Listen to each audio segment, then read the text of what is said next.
Subscribe to our channel by clicking the subscribe button. Click the bell button and enjoy the latest uploads from our channel. There's a lot in the news yesterday, in the U.S. news, about President Trump deciding that he's going to go to the World Economic Forum this year. It's the first time a U.S. president has gone to the World Economic Forum in 20 years. At least that's what the headlines tell us. In the Indian press, there's been a parallel story underway, which is that Prime Minister Narendra Modi has decided to go to the World Economic Forum this year, and it's the first time an Indian Prime Minister has gone since 1997. So it's pretty much the exact parallel. To me, this speaks to India's ambitions on the global stage. India has, at previous World Economic Forums, taken large delegations headed by cabinet ministers, but this year is going to be a little bit different. My guess, and I'm not sure if the ambassador will weigh in on this, we may never know the truth, but my guess is that last year's appearance by Chinese President Xi Jinping probably made something of a splash and probably factored into the decision for India to send its head of government to that forum this year. I say this as an anecdote to illustrate what I think we're seeing happening with India now on the global stage. And I think Bobby will also be able to speak more about some of the contemporary challenges and issues that India is facing domestically, which are all true. But what you see happening on the world stage is now in India that is stepping up in a more active way. The Indian government has defined a new term for the type of global leader it would like to be. There's a new term that, to my mind, has not been used in this way before, leading power. Not a global power, not a great power, but a leading power. What does this mean? The way India's foreign secretary has discussed this concept, he has given a number of speeches about this.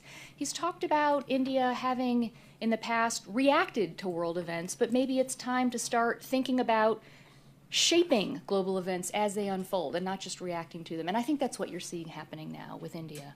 This raises questions for global governance. We can talk about that as a kind of one track of issues. What does that mean in a world in which India is not a member of some of the major global coordinating institutions? The UN Security Council is among them. India is not a permanent member and has sought permanent membership for some time. India's previous government, under the Congress-led UPA government, launched, in effect, a global campaign with 3 other partners, Japan, Brazil, and Germany, to try to seek that permanent membership in the Security Council, that powers that are now larger global economies, that are playing a more important coordinating role in international diplomacy, in helping to solve global crises, but find themselves without that voice in one of the institutions that matters the most. You could look at economic institutions and make the same observation. Take APEC. You have one of Asia's largest economies, and it's not a member of APEC. You know, that's been an issue that the Asia Society Policy Institute has looked at in some detail, and I think it's an important one to consider. Some of these issues about India's stepping up on the world stage are economic in focus. Some of them are also about rising military power and the way India is thinking about its role militarily. The Indian Navy has a declared ambition for primacy across the Indian Ocean. India thinks of its space in the region, increasingly describing its role across the Indian Ocean as a net provider of regional security. And you hear that echoed in the way U.S. Secretaries of Defense and Secretaries of State talk about India and its role, a net provider of regional security.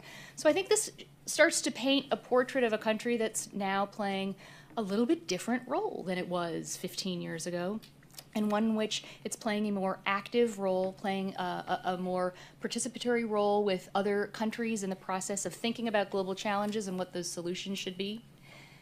It's not true in every case.